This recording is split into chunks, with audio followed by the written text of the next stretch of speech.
suis Tarek Chaud, je suis à l'hôpital de Cannes, praticien hospitalier. On m'a demandé de parler sur les cancers des VADS et l'HPV.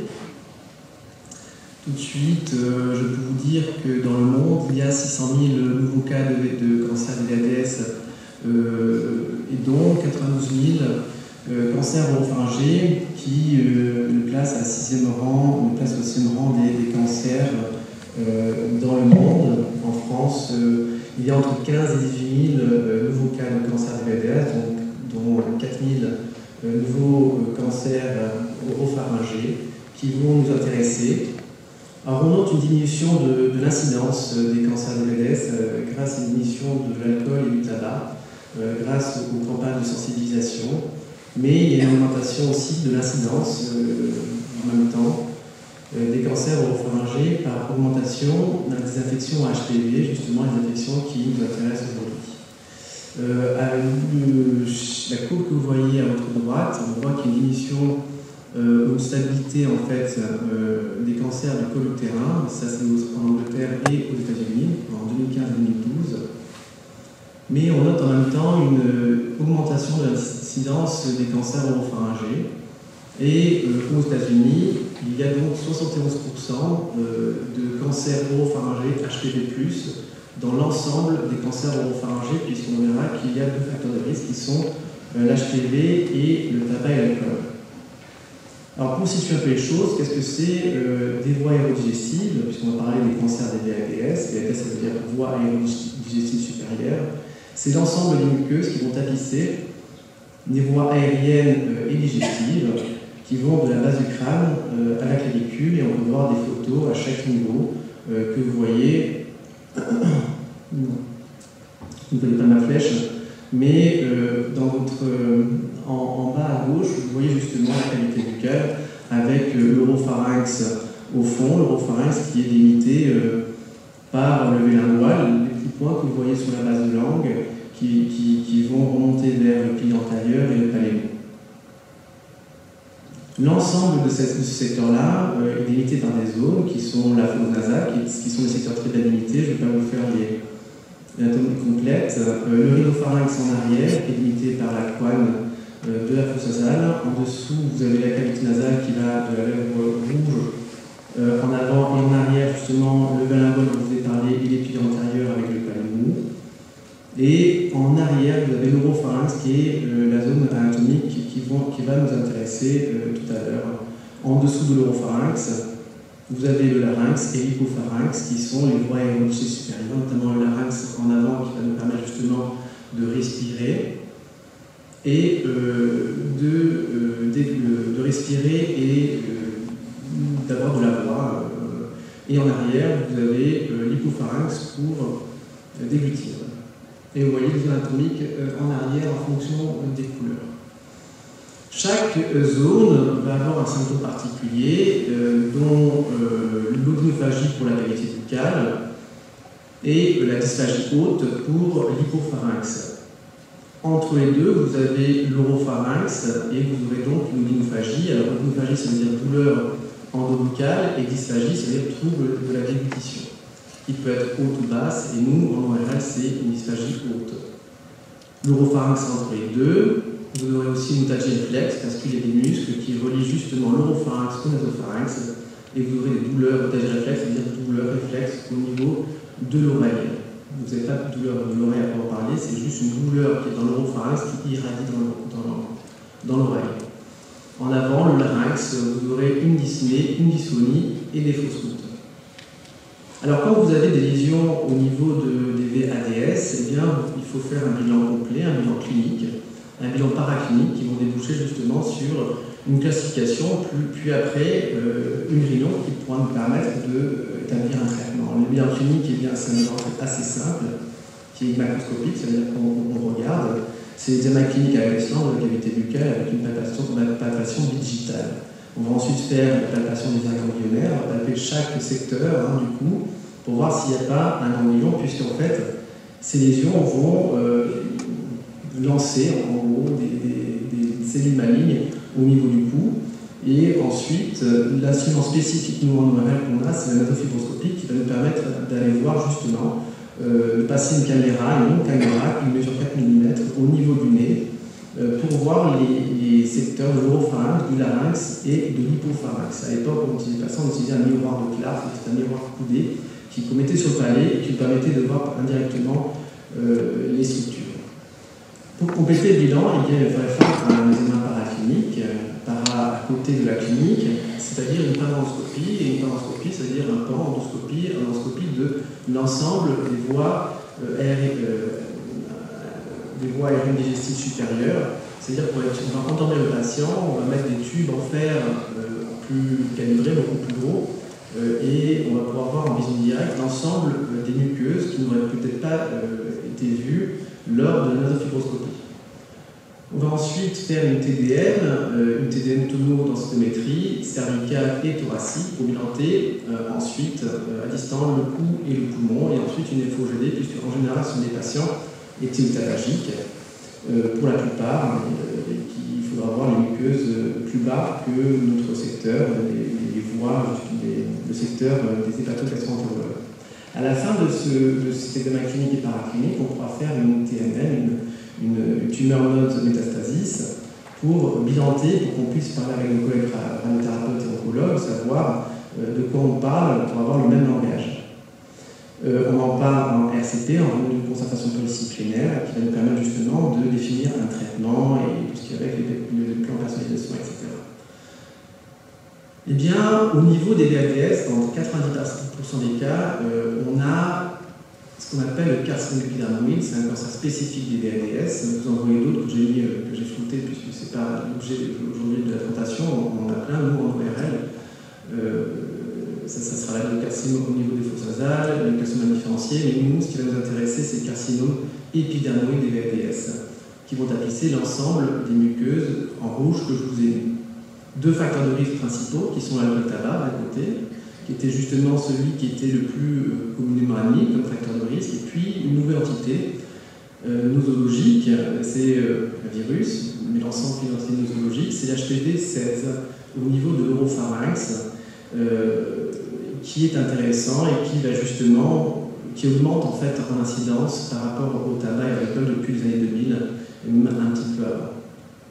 Alors qu'est-ce que c'est l'HPV? Je pense que vous avez dû en parler juste avant. C'est l'humain-papillomavirus, un virus, une infection sexuellement transmissible, d'ailleurs c'est la plus transmissible, elle est épithéliotrophe, ça veut dire qu'elle va spécifiquement aller sur les muqueuses cutanées, les muqueuses et la peau, et il y a plus de 100 sérotypes différents. On dit en général que 80% de la population aura en fait une relation avec ce virus-là, tout type confondu, oncogène ou non oncogène. Dans 90% des cas, eh bien, ça sera asymptomatique, puisqu'en fait, il va y avoir la clairance virale et la desquamation et la clairance cellulaire. Ça veut dire que quand vous frottez la peau, par exemple, il y a des bouts de peau qui partent. Les virus, ça va être pareil, des bouts de peau vont partir et aussi tués par le système immunitaire, et ça se fait en général en 6-24 mois. Ce que je vous mets comme schéma, c'est un schéma qui est typique de ce qu'on voit, je pense, avec notre collègue gynécologue, au niveau du col de l'utérus. Et il y a quelquefois des cellules qui vont être anormales et qui vont dégénérer, soit en tumeur bénigne, soit en tumeur maligne, dû à l'HPV de bas risque ou de haut risque. Le bas risque, c'est non oncogène, c'est par exemple le 6 et le 16, et ça va faire des lésions bénignes que vous pouvez voir en photo. Par exemple, pour l'un des virus 6, 1, 2, 3, le 50 et d'autres virus HPV vont faire des virus que je pense qu'on a tous eu en général au niveau de la peau et qu'on pourra enlever en brûlant. Pareil pour le condylome, ce sera un autre virus, plutôt le 6 et le 11, qui est dû à une IST. Et vous voyez plus haut, au niveau du larynx, d'autres tumeurs bénignes qui sont des papillomatoses laryngées que vous voyez en haut à gauche et la luette en haut à droite. Et puis, il va y avoir des lésions malignes. C'est les HPV de haut risque qui peuvent les provoquer. Au niveau du col de l'utérus, ce sera plutôt 16 et 18. Et au niveau de l'oropharynx, ce sera plutôt 16. Mais il peut y avoir d'autres sites anatomiques qui sont l'anus et la vulve. L'HPV et l'oropharynx, il y a une relation étroite, effectivement, puisque ça se situe au niveau de l'amygdale et la base de langue. Ce sont des tissus un peu spécifiques. lymphoïdes. Lorsqu'on fait des études, on voit que les HPV-16, eh bien, c'est 90% des infections. Il y a très peu de 18 et d'autres HPV oncogènes. La physiopathologie est encore mal connue par rapport au col de l'utérus. Je vous ai mis comme référence, comme comparatif en fait, le col de l'utérus parce que c'est celui qu'on connaît plutôt très bien. Et c'est ce qui nous a permis justement de stabiliser ou d'endiguer en tout cas l'épidémie de cancer du col de l'utérus. La physiopathologie est mal connue, par contre, effectivement, le col de l'utérus, vous allez le voir, c'est assez connu avec l'infection, la dysplasie de bas, de moyen et de haut grade, puis après le cancer réticule et finalement le cancer au niveau du col. La lymphophilie au niveau oropharyngé, elle est active et on parle en général, ce sont des petites tumeurs avec des gros nodules. Je vous ai mis en bas, en fait, effectivement, en bas à droite au niveau de l'oropharynx, une crypte qui est pas tout à fait comme le col de l'utérus, avec l'absence de membrane basale, et on ne sait pas combien de temps une cellule saine qui sera infectée va se cancériser. Ça veut dire que le col de l'utérus, on évalue à peu près à 10-15 ans le temps de cancérisation, le temps de dysplasie, alors qu'au niveau oropharyngé, on ne sait pas. Les facteurs de risque de cancer oropharyngé HPV+, il y en a quelques-uns, c'est l'âge, c'est le début de l'activité sexuelle. Bien évidemment, plus on a une activité sexuelle tôt et nombreuse, on aura un risque plus élevé d'être contaminé par HPV+, et de faire à distance un cancer oropharyngé. Les comportements sexuels, on pense que le foyer principal des HPV+, et HPV-16, c'est plutôt au niveau de la sphère génitale féminine.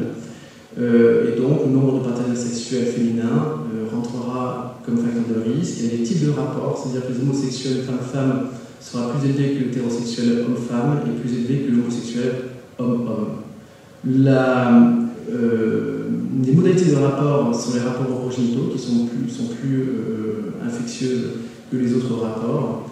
Et on pense que la femme est plus immunisée en général que l'homme parce qu'il y a une persistance en fait, de l'HPV plus longue chez l'homme que chez la femme. Le dernier facteur de risque de cancérisation oropharyngée, ça sera effectivement l'immunodépression, notamment les VIH+, et plus ils sont immunodépressifs, c'est-à-dire qu'ils ne prennent pas leur traitement, et plus ils pourront faire un cancer ORL, notamment oropharyngé, s'il y a un cofacteur qui est l'HPV+. Il y a donc, j'ai dit qu'il y avait les cancers des VADS, l'HPV, et les deux ensemble font le cancer oropharyngé HPV-1-lui, qui est une nouvelle entité nosologique, je vous l'ai dit, et on les compare justement à l'alcool tabac, mais on pense que on dit que c'est pas tout à fait la même maladie, puisqu'en fait, il y a beaucoup de caractéristiques qui changent entre les deux. En effet, par exemple, l'alcool tabac, il y aura plutôt des lésions ulcéro-bourgeonnantes au niveau oropharyngé, douloureuses, avec notamment une anopathie que vous voyez en haut à gauche. Dans l'HPV-16, c'est un peu différent. Dans la plupart des cas, ça peut l'être. Ça peut être pareil. Ce genre de cancer peut avoir exactement la même caractéristique anatomique, mais très souvent, en fait, il y a d'abord une anopathie prévalente, une anopathie qui va apparaître au niveau du cou, sans pour autant avoir de lésions ulcéro-bourgeonnantes. C'est un piège diagnostique parce qu'en fait, ce sont en général des anopathies kystiques, qui sont plutôt d'ailleurs bénignes et pour lesquelles on les prend pour un kyste de la deuxième fente. Un kyste de la deuxième fente, c'est une malformation congénitale. Mais il faut toujours se dire que toute anopathie au niveau du cou peut être un cancer, ça c'est grave. L'inverse n'est pas grave puisque le kyste, eh bien, c'est absolument pas grave, on l'enlèvera à distance. Si on se retrouve dans ce cas-là, eh bien, il faudra continuer le bilan du TDM avec une TEP TDM et une cytoponction. Je vous ai dit que ce n'était pas le même cancer, effectivement. Les caractéristiques changent entre l'alcool tabac et le HPV+. On considère que c'est un HPV+ strict si le patient est non-fumeur, bien évidemment, et si il est fumeur à 10 paquets, en dessous de 10 paquets annuels. Eh bien, l'âge va changer puisque ce sont des patients qui sont plus jeunes avec un sexe ratio de 3 hommes pour une femme, contrairement à l'éthylotabagie qui est plutôt 8 hommes pour une femme, bien que ce critère tend à diminuer plutôt parce qu'il y a plus de femmes qui fument et qui sont éthylotabagiques que les hommes. Au niveau socio-économique, ce sera plutôt élevé. L'intoxication tabagique en général, elle est absente, avec un lien avec la sexualité qui est présente, on l'a vu tout à l'heure, avec les facteurs de risque. Dans le stade tumoral, on parle simplement une petite tumeur pour un gros nodule, alors qu'on parle de grosse tumeur pour petit nodule pour l'alcool tabagique. C'est ce que je vous ai montré juste avant sur la hépatite prévalente. On ne voyait pas de tumeur au niveau de la base de langue ou de l'amygdale, alors qu'on voyait une grosse adénopathie au niveau cervical. La lymphophilie, ça veut dire des cellules tumorales qui partent dans la lymphe et au niveau du cou et qui vont donner des adénopathies. Les lésions synchrones, il n'y en a pas, et le pronostic est plutôt très bon, avec au niveau biologique une dégradation, c'est important, c'est ce qui fait un petit peu la différence entre les deux, c'est la dégradation de la protéine P53 qui est la protéine protectrice de nos cellules, versus une mutation avec l'alcool tabagique, qui est justement ce qui fait justement le bon pronostic et le traitement qui est plutôt radiochimosensible pour l'HPV+, et un peu moins radiochimosensible pour l'alcool tabagique. Le bon pronostic nous a fait un peu changer en fait récemment le TNM, le Tumor Node Metastasis, c'est la classification dont je vous ai parlé tout à l'heure. On ne va pas l'énumérer, mais c'est surtout sur les nodules qui sont plus gros, alors qu'on les classait plus petits et positifs lorsque c'était éthylotabagique. Quand on dit bon pronostic, les études ont montré qu'il y avait une survie globale à 5 ans de 86,1% pour les HPV+, versus 61% pour les HPV- éthylotabagiques, ce qui fait un peu plus de 20 points, ce qui est énorme. Concernant le traitement, eh bien, on va, en fonction du stade, choisir un traitement en particulier par chirurgie exclusive ou radiothérapie exclusive lorsque c'est un stade précoce, ça veut dire quoi, T1, T2 et N0 ou N1. On continuera en fait le traitement par une radiothérapie adjuvante s'il y a des critères de mauvais pronostic qui sont T3. Après chirurgie, on les classe P1, vous voyez le petit P. Après la chirurgie, on classe PT3, PN2, N3. Et puis si encore il y a un mauvais pronostic, qui est le R1, la marge saine et les ruptures capsulaires, qui sont les adénopathies qui se sont ouvertes dans le cou avant la chirurgie, eh bien, on rajoutera de la chimiothérapie. Si ce sont des stades avancés, eh bien, on fera un traitement multimodal avec une chirurgie, plus de la radiothérapie, suivie d'une chimiothérapie s'il y a des critères de mauvais pronostic, ou on choisira une radiothérapie plus chimiothérapie. Ça, ces modalités de traitement, ils seront choisir effectivement en réunion de concertation pluridisciplinaire avec nos collègues oncologues, puisque cette réunion, il y a au moins 3 spécialités différentes, notamment le chirurgien de la spécialité, l'oncologue, chimiothérapeute, radiothérapeute, et on pourra ajouter soit de la PAT, soit de la radiothérapeute. Ça veut dire que le traitement ne se choisit pas seul. Concernant ces cancers, eh bien, on a des préventions en ORL, effectivement, je pense que vous avez dû en parler tout à l'heure, c'est la prévention primaire, c'est comment éviter la maladie. Les préventions primaires, secondaires, tertiaires, au niveau primaire, c'est comment éviter la maladie. Eh bien, c'est se protéger. Se protéger de la contamination, c'est difficile, puisque je vous ai dit qu'effectivement, c'était très contaminant, et donc en fait, simplement avec les doigts, on peut se contaminer. Dès qu'il y a une petite ouverture muqueuse, on se contamine. Les préservatifs sont peu efficaces, le virus est plus petit que les pores du préservatif, donc ça protège peu. Eh bien, il va falloir vacciner. La vaccination est importante, c'est avant tout le début de la rapport sexuelle avant les expositions au virus. Il y a 2 vaccins qui sont le Gardasil 9 et le Cervarix, un qui est monovalent et l'autre qui est bivalent, qui est le 16-18. C'est indiqué pour l'instant chez la fille garçon entre 14 et 16 ans, chez la fille garçon entre 15 et 19 ans pour un rattrapage, ou sinon chez les rapports homosexuels jusqu'à 26 ans pour la prévention des lésions précancéreuses ou cancéreuses anales et les condylomes. Ces vaccins ont été recommandés uniquement pour les lésions précancéreuses anogénitales et l'infection et les cancers du col utérus et absolument pas pour les cancers oropharyngés, même si effectivement il y a des études qui ont prouvé l'efficacité de ce vaccin-là concernant les infections et les cancers oropharyngés, avec une charge virale et une infection orale qui est réduite dans les études, avec aussi un taux d'incidence papillomatose laryngée significativement réduite, notamment en Australie, qui est un des précurseurs sur la vaccination avec justement un gros taux de vaccination dans la population. Le vaccin est sûr, il est safe, il n'y a pas de problème, il y a peu de problèmes, en tout cas il y a des études qui ont montré qu'il y a peu de problèmes justement de maladies auto-immunes ou autres maladies particulières après la vaccination. Les limites effectivement de cette vaccination, c'est que nous en France on connaît cette pathologie depuis 2020 et qu'on a commencé en fait à vacciner les premières femmes en 2007 et qu'il n'y a que 25% des jeunes femmes qui ont reçu 3 doses. Jusqu'aujourd'hui, alors qu'il y a en Australie, en Angleterre et au Canada une vaccination à plus de 80%. Au niveau de la prévention secondaire, ça veut dire quoi? C'est le dépistage. Comment dépister les lésions précoces et précancéreuses? Ça, on le connaît très bien au niveau du col de l'utérus, où on fait un frottis cervico-utérin qui est efficace et qui détecte les lésions précancéreuses à un stade précoce. Qui est très efficace parce que justement la lésion évolue sur un temps assez long.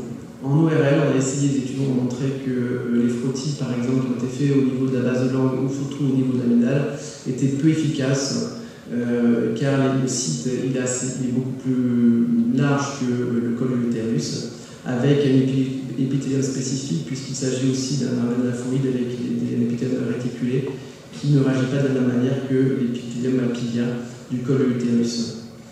Il y a des cryptes, les cryptes sont profondes et ne permettent pas de mettre justement les couvillons dans cette crypte-là.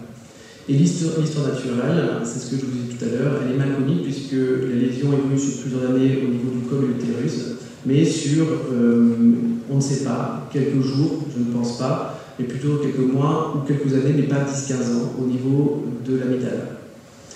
Le test salivaire et sérologie, ce sont des tests de dépistage qui sont en cours d'études et pour l'instant qui ne sont absolument pas faits en routine.